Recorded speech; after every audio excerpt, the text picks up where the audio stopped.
Sibuyas, kamatis. Awin. Yan na.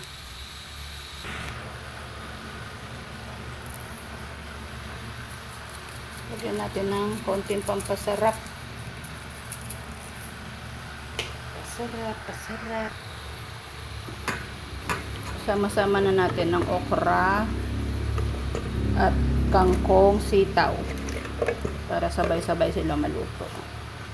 Para hindi maluoy.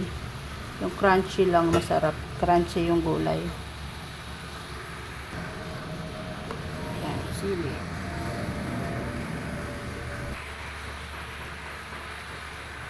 Hintayin natin kumulo.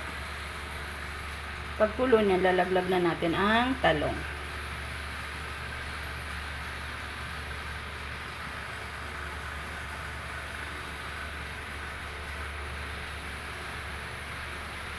Para hindi maano siya. Yung hindi maano. Ayan. Laglag na natin yung talong. Para hindi maluo yung mga gulay.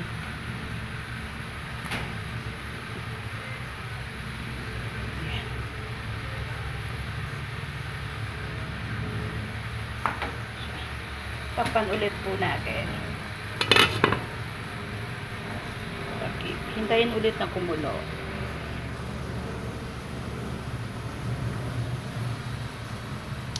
Hello all about.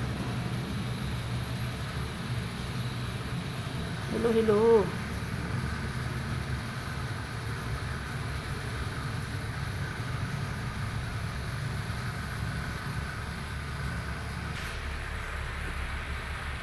Ayan, nakulo-kulo na. Saka natin ilaglag ang hipon. Ihulog natin ang hipon. Gandahan. Baka umislide sa gilid.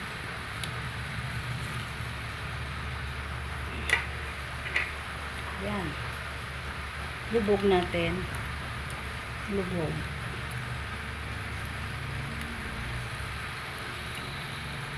Seconds lang yan, luto na. Sana all seconds. Hindi pa nga luto yung aking talong eh.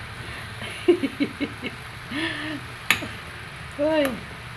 Madali lang maluto ang talong, kaya okay lang yan. Ako lang ang kakain ng talong. Hindi sila nakain ng talong, ang mag-ama. Ating tatakluban muna ulit natin. Wag daw po i-overcook ang hipon. Gusto niya crunchy din. Kainin ng hilaw. Iilbabaw ko yung hipon. Ayan. Ayan po.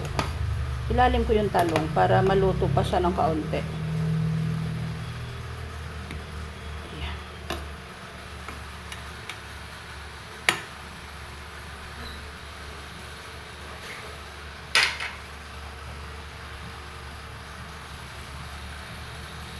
Tignan natin nga.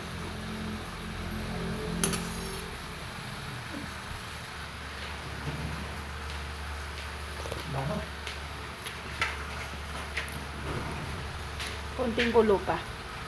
Okay na yun.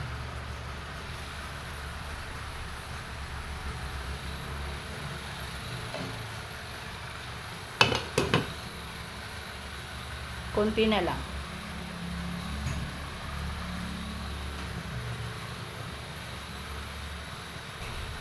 Masarap ang hugas bigas. Malasa.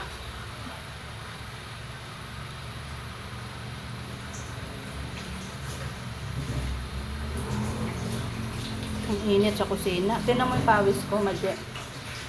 Yan ang dapat para may pawisan ba.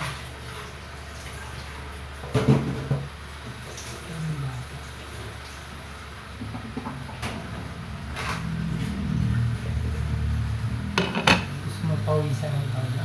Huwag ka maingay, naka-live ako. Ang jogging.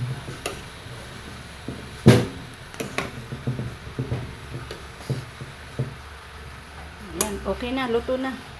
Salamat for watching. Thank you guys. Ito yung ginamit ko yan. Yan mo reklamo. Ayan na. Tama na po yan. Nasa doon. Luto na po. Sa baul. Ayan pa isa.